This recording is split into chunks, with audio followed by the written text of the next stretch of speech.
Hoy vamos a meternos en harina con un tema que es, bueno, fascinante y central en varias corrientes cristianas. Hola. Sí, un tema con miga. Hablaremos de esa relación a veces compleja, ¿no?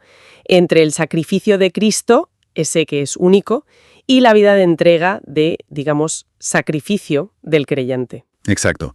Y vamos a poner el foco especialmente en la perspectiva adventista del séptimo día. Eso es, usaremos como guía unos extractos de un texto Sacrificio y gratitud, adventistas, mormones y testigos de Jehová, y la idea es compararla un poco, ¿no?, con mormones y testigos de Jehová. Justo. El objetivo es entender bien esos matices. ¿Cómo ven los adventistas eso del sacrificio personal como respuesta de gratitud? Y claro, ver en qué se parece y en qué no a los otros grupos. Pues venga, vamos al lío con la visión adventista. Si te parece, empezamos por la base de todo, que según las fuentes es el sacrificio de Cristo. Es como la piedra angular, ¿verdad? Totalmente. Es el punto de partida ineludible. La creencia fundamental adventista, la número 9, es muy clara en esto. ¿Qué dice exactamente? Pues dice que el sacrificio de Jesús en la cruz es único, o sea, no hay otro igual. Es perfecto, completo y sobre todo suficiente. Suficiente para perdonar los pecados de todo el mundo. Vale. No hay otra manera de redimirse, según su visión. Es el único fundamento para la salvación. No hay más. Y leía en la fuente que no se refieren solo al momento de la muerte en la cruz, ¿eh? Que el concepto es como más amplio. Eso es, muy buena observación. No es solo la muerte. Abarca toda su vida, una vida de obediencia perfecta a Dios. Y también, algo muy suyo, muy adventista. Ajá. Su ministerio actual.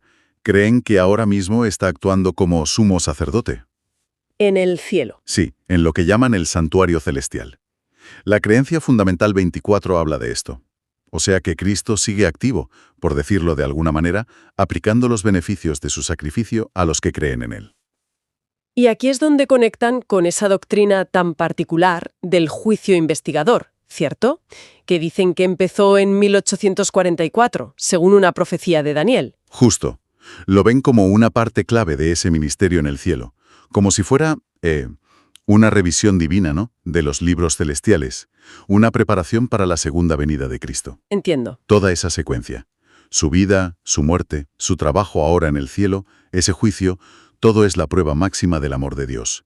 Dios asumiendo el coste del pecado para poder reconciliarnos con Él. Sin eso, no hay base para nada más. Vale, clarísimo. Ese es el sacrificio de Cristo, la base.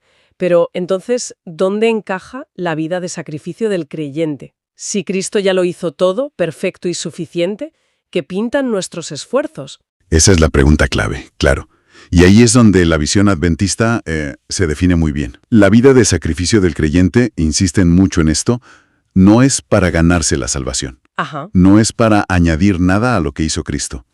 Es, sobre todo, una respuesta. Una respuesta. Sí, una respuesta de amor, de gratitud, por esa gracia que ya has recibido. ¿Gratis? Lo ven como la prueba natural de que ha habido una transformación real dentro de ti, gracias a esa gracia. Y esa respuesta, claro, tendrá que verse en cosas prácticas, imagino. Claro. La fuente mencionaba varias. Una, citando a Pablo en Romanos 12:1, es ofrecer el cuerpo como sacrificio vivo. ¿Suena? Potente. Y lo es. Quiere decir una consagración total.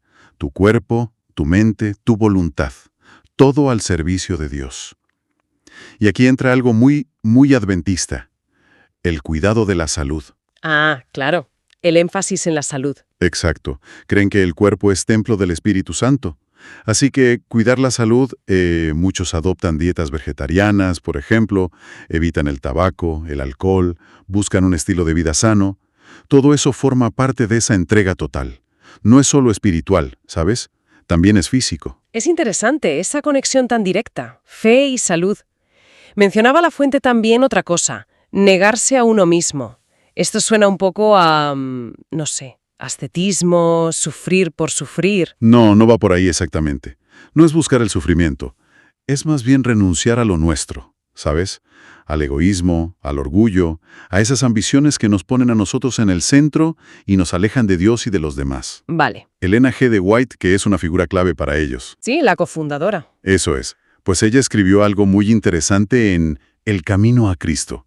Decía que cuando renuncias a esas cosas que alimentan tu yo, esas cosas que a veces te cuesta soltar, ¿Ya? en realidad ganas bendiciones espirituales mucho mayores. porque te alineas más con Dios, con su voluntad. Es como un perder para ganar, digamos. Me gusta esa idea, ganar al renunciar. Y supongo que relacionado con esto está el servicio a los demás, ¿no? Siguiendo el ejemplo de Jesús. Exactamente.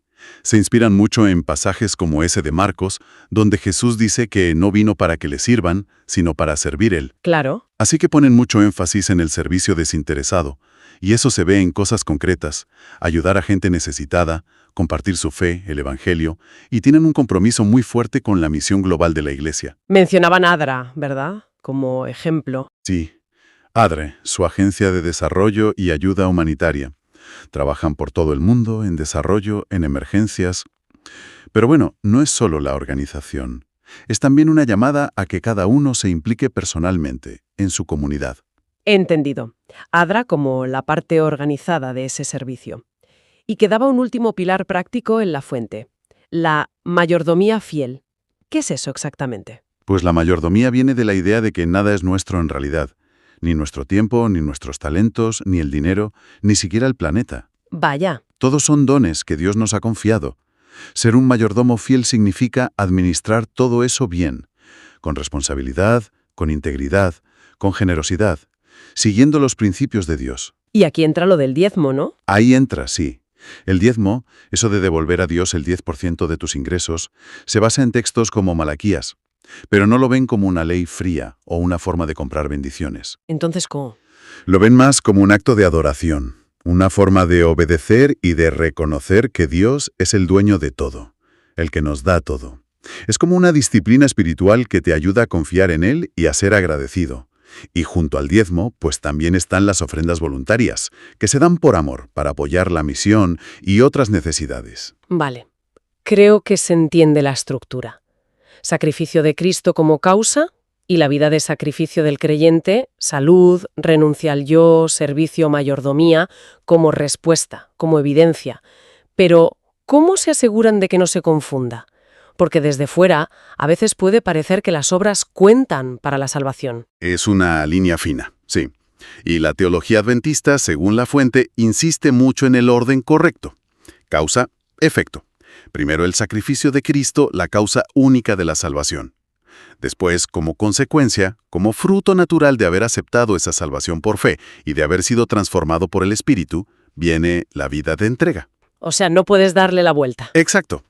Las obras no salvan, pero una fe que salva siempre producirá obras. Es inevitable. Pero la fuente también citaba esa frase de Santiago, la fe sin obras está muerta. ¿Eso genera un poco de tensión? Si no hay obras, ¿la fe está muerta? ¿No roza la idea de que las obras son una condición aunque sea indirecta? Es un buen punto y da para debate teológico, claro. Pero la interpretación adventista principal, la que refleja la fuente, diría que Santiago no está diciendo que las obras sean condición para salvarse, sino que son la verificación de que la fe es real, de que está viva. Una fe que no te cambia la vida, que no te impulsa a obedecer y a servir por amor, pues es una fe solo de cabeza, ¿sabes? O de boquilla. No es la fe salvadora de la que habla la Biblia. Entiendo. Por eso, esa vida de sacrificio se ve también como una forma de imitar a Cristo. Y, muy importante para ellos, como una preparación para su segunda venida. La segunda venida. La fuente decía que esa creencia, esa espera del regreso de Jesús, es fundamental para entender por qué viven así los adventistas. Totalmente. Es que impregna todo. Su forma de ver el mundo, la vida cristiana. Todo. La obediencia, el servicio, la mayordomía, la salud. Todos se enmarcan esa espera de que la historia va a culminar pronto, de que la redención final está cerca. Y la doctrina del santuario celestial refuerza eso, ¿no? Claro, porque habla de esa purificación, de esa preparación del pueblo de Dios justo antes de que vuelva Cristo. Así que la motivación para vivir una vida consagrada es aún mayor. Y en todo esto, los escritos de Elena G. de White parecen ser muy importantes para marcar la actitud correcta detrás del sacrificio. Muchísimo. Ella insiste una y otra vez, el servicio a Dios no puede ser una carga. No puede hacerse por obligación o por miedo. Tiene que salir del corazón, lleno de amor y gratitud. ¿Alguna idea concreta que recuerdes de la fuente? Sí, había citas muy buenas.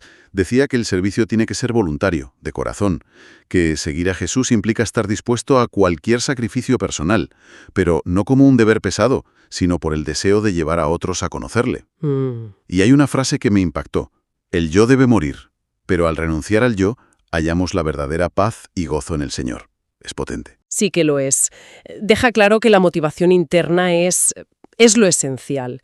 No solo hacer cosas, sino ¿por qué las haces? Exacto. Para White, el amor a Cristo tiene que ser el motor, lo que santifica todo lo que haces. La vida entera como una ofrenda continua, una consagración alegre al servicio de Cristo, no un checklist de tareas. Vale. Así que, resumiendo la visión adventista, el sacrificio de Cristo, base única de la salvación. La vida de sacrificio del creyente, respuesta agradecida y amorosa a esa gracia que ya tienes, y a la vez una preparación activa y con gozo para la segunda venida. Creo que ha quedado muy bien perfilada la postura adventista. Y ahora, la fuente nos proponía compararla con otros dos grupos, que también hablan de sacrificio y gratitud, los mormones y los testigos de Jehová. Aquí es donde se ven las diferencias importantes, ¿verdad? Efectivamente. Y quizá la diferencia más gorda que señala la fuente es esta. Los tres grupos relacionan el sacrificio personal con dar gracias a Dios o a Cristo. Eso está claro. Pero la pregunta clave es, ¿qué papel juega ese sacrificio para alcanzar la meta espiritual final? Ajá. ¿Es solo una respuesta a algo que ya tienes asegurado? ¿O es también una parte necesaria para conseguirlo? Ahí está el quid. Interesante enfocarlo así desde el principio. Pues empecemos con los mormones, la Iglesia de Jesucristo de los Santos de los Últimos Días. ¿Cómo expresan ellos el sacrificio y por qué lo hacen? Pues según la fuente, su gratitud se centra en lo que llaman la expiación de Jesucristo. Para ellos, esto incluye tanto el sufrimiento de Jesús en Getsemaní como su muerte en la cruz. Vale. Y este acto de Cristo es lo que permite que podamos arrepentirnos y superar la muerte, tanto física como espiritual. Esa gratitud en sacrificios prácticos. Pues de varias formas. Por un lado, la obediencia a unas ordenanzas muy específicas que hacen en sus templos, las consideran esenciales. Luego, el pago muy estricto del diezmo y otras ofrendas. También es muy conocido su servicio misional, ¿no? El tiempo completo que dedican los jóvenes. Sí, los 2 años famosos. Eso, 2 años los chicos, 18 meses las chicas, generalmente. Y también ven la dedicación a la familia, a cumplir los convenios que hacen con Dios, como formas importantes de sacrificio diario. Pero aquí viene el matiz doctrinal importante, el que marca la diferencia con los adventistas. Justo. A ver, para los mormones, todos estos sacrificios son sin duda una forma de mostrar gratitud y amor, nadie lo niega. Sin embargo, la fuente dice que también los ven como parte integral e indispensable para alcanzar la exaltación. La exaltación. Sí, su concepto de la vida eterna en la máxima gloria de Dios. Vivir como familias para siempre, con la posibilidad de seguir progresando como dioses, digamos. Entonces, el sacrificio no solo agradece que esa exaltación sea posible, ¿Sino qué? sino que es un requisito activo en el proceso para llegar a esa meta. Forma parte del camino, es necesario. Entendido. No es solo respuesta, sino también requisito para el objetivo final. Vale, pasemos ahora a los testigos de Jehová. ¿Ellos por qué dan gracias a través del sacrificio? Su gratitud principal es hacia Jehová Dios. Le dan gracias por haber dado el rescate a través de Jesucristo. ¿El rescate? Sí, entienden que el sacrificio de Jesús pagó el precio para liberar a la humanidad, a los que obedecen, de la condena del pecado y la muerte que heredamos de Adán. Y su forma de expresar esa gratitud es muy visible, sobre todo por la predicación, ¿no? Sí, la predicación activa, eso de ir de casa en casa, es fundamental para ellos. Pero no solo eso, la fuente también menciona una lealtad muy estricta a lo que enseña y dice su organización central. El cuerpo gobernante. Exacto. También un estilo de vida muy separado del mundo, como dicen ellos, evitando la política, ciertas fiestas, y dedican mucho tiempo y recursos a predicar, especialmente los precursores, que echan un montón de horas al mes. ¿Y cuál es el matiz doctrinal clave aquí en relación con el sacrificio y la meta final comparado con los otros? Pues lo que sugiere la fuente es que en la práctica y en la enseñanza de los testigos, ese sacrificio de gratitud y servicio fiel, como que se mezcla con la idea de que necesitas ser fiel constantemente, demostrarlo hasta el final. ¿Para qué? para que se te considere digno de sobrevivir al Armagedón y recibir la vida eterna, ya sea en la tierra hecha paraíso, que es para la mayoría, o en el cielo para un grupo pequeño. O sea que introduce un elemento como condicional muy fuerte. Eso parece. La perseverancia en ese camino de sacrificio y obediencia no solo es para agradecer el rescate, sino que parece necesaria para mantenerte en el favor de Dios y al final calificar para la vida eterna. Eso sí que marca una diferencia clara con la visión adventista de la gracia ya recibida, de la que hablábamos antes. Entonces, si tuviéramos que resumir mucho la comparación entre los tres grupos, según la fuente, ¿cómo sería? Pues a ver, podríamos decir algo así. Para el adventismo, el sacrificio del creyente es sobre todo una respuesta alegre y agradecida a la salvación que ya te han dado por gracia. Es la prueba, no la condición. ¿Vale? Para el mormonismo el sacrificio es gratitud, sí, pero también es un medio indispensable, activo, en el proceso para llegar a la exaltación. Indispensable. Y para los testigos de Jehová, el sacrificio es gratitud, pero se siente mucho como una condición necesaria. Tienes que ser fiel continuamente para seguir teniendo el favor de Dios y ser considerado digno de la vida eterna. La diferencia clave, entonces, está en si el esfuerzo personal se ve como una consecuencia de la salvación o como una parte necesaria para conseguirla o para mantenerla. Exactamente. Ahí está el meollo. Todos valoran el sacrificio, todos lo ligan a la gratitud, pero el peso que tiene, la función que cumple dentro del plan de salvación o del camino espiritual, varía mucho. Ya. Y esa variación, claro, según la fuente, pues tiene consecuencias profundas en cómo vive su fe la gente de cada grupo. La verdad es que ha sido una exploración muy clarificadora de estas distintas maneras de verlo. Para terminar, ¿cómo podríamos resumir lo esencial de lo que hemos visto hoy? Pues hemos ido desgranando cómo la doctrina adventista pone el sacrificio de Cristo como el único pilar, el único fundamento insustituible de la salvación. Eso primero. Y desde ahí, la vida de entrega del creyente no es para merecer nada, ni para añadir nada a esa salvación. Es una respuesta natural, una expresión de gratitud, de amor, por la gracia que ya has recibido. Es señal de que algo ha cambiado dentro y a la vez una preparación activa para la segunda venida. Y al compararlo con mormones y testigos de Jehová, hemos visto que, aunque todos hablan de sacrificio y gratitud, hay diferencias cruciales. Exacto. Gratitud se considera un requisito, una condición, un medio indispensable para llegar a la meta final, llámese salvación, exaltación o vida eterna. Justo. Y eso nos deja, quizás, con una reflexión para darle una vuelta después, ¿no? Sí, podríamos pensar en algo. ¿En qué podríamos quedarnos pensando? Pues podríamos pensar en cómo una misma palabra, sacrificio, puede tener significados, motivaciones tan distintas dependiendo del marco teológico en el que la pongas. Es verdad. ¿Hasta qué punto cambia la naturaleza de un acto de entrega el por qué lo haces? ¿Es lo mismo un sacrificio que sale de la pura gratitud por un regalo que ya tienes y que no merecías, que uno que, aunque también tenga gratitud, se siente como un paso necesario o una condición que tienes que cumplir para asegurar el resultado? Buena pregunta. ¿Cómo influye esa motivación gratitud libre frente a gratitud, digamos, condicionada o requerida, en cómo lo vive por dentro la persona que lo practica? Es algo que da para pensar bastante más allá de los detalles doctrinales que hemos repasado hoy.